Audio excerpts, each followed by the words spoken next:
Hindupuram MLA hero Balakrishna మంత్రి మాణిక్యాలరావును కలిశారు. అనంతపురంలో లేపాక్షి ఉత్సవాలను ఘనంగా నిర్వహించాలని కోరారు. అనంతలో టూరిజం సర్క్యూట్ ఏర్పాటు చేయాలని కోరారు.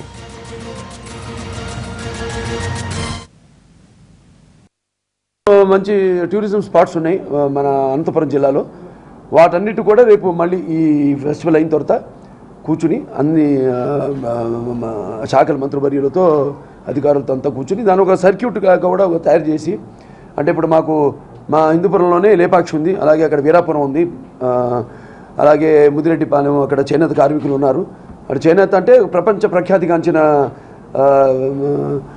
రంగం అది మాకు అక్కడ హిందూపురం.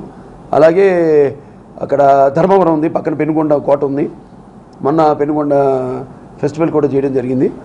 అలాగే అక్కడ మళ్ళీ ఇంకెన్నో మన మర్రిమాను ఉంది, ఇలాంటివి ఎన్నో ఉన్నాయి. గిన్నీస్ బుక్ ఆఫ్ వరల్డ్ రికార్డ్స్లో ఉంది అది మర్రిమాను. ఇలా ఎన్నో ఉన్నాయి. వీటన్నిటి కలిపి ఒక ప్యాకేజ్ తయారు చేసి, అంటే ముఖ్యంగా ఇప్పుడు ఈ మొత్తం ఈ యొక్క ఫెస్టివల్ ద్వారా ముఖ్యంగా ఇక్కడ ఎంతో అక్కడ స్థానికమైన ఉపాధి కూడా వాళ్ళు, అంటే టూరిజంగా కూడా బాగా డెవలప్ చేసి ముందు ఎంతోమంది అక్కడ స్థానికులు కూడా అక్కడ ఉపాధి కల్పించడానికి ఎంతో ఆస్కారం ఉంది. అంతేకాకుండా ఈ లేపాక్షి అనేది కూడా మన వరల్డ్ హెరిటేజ్ దాంట్లో కూడా యునెస్కో అక్కడ కూడా ప్రమోట్ చేసి దాని వాళ్ళ గుర్తింపు కూడా తీసుకొద్దామని ఒక బృహత్ ప్రయత్నంలో ఒక ప్రయత్నం ఇది. అందులో ముఖ్యంగా ఇప్పటికే చాలామంది పక్క రాష్ట్రాల నుంచి, కర్ణాటక కానివ్వండి, అలాగే ఎంతోమంది విదేశీయులు కూడా వచ్చి పెడుతున్నారు ఇక్కడికి లేపాక్షికి.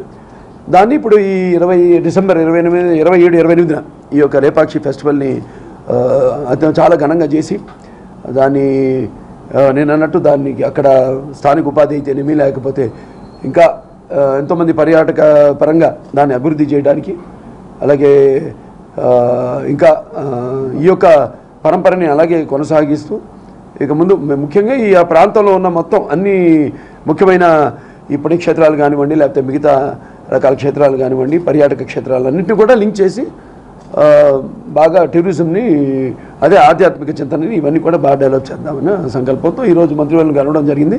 సో మొదటి మీటింగ్లో భాగంగా 27-28 అనుకుంటున్నాం.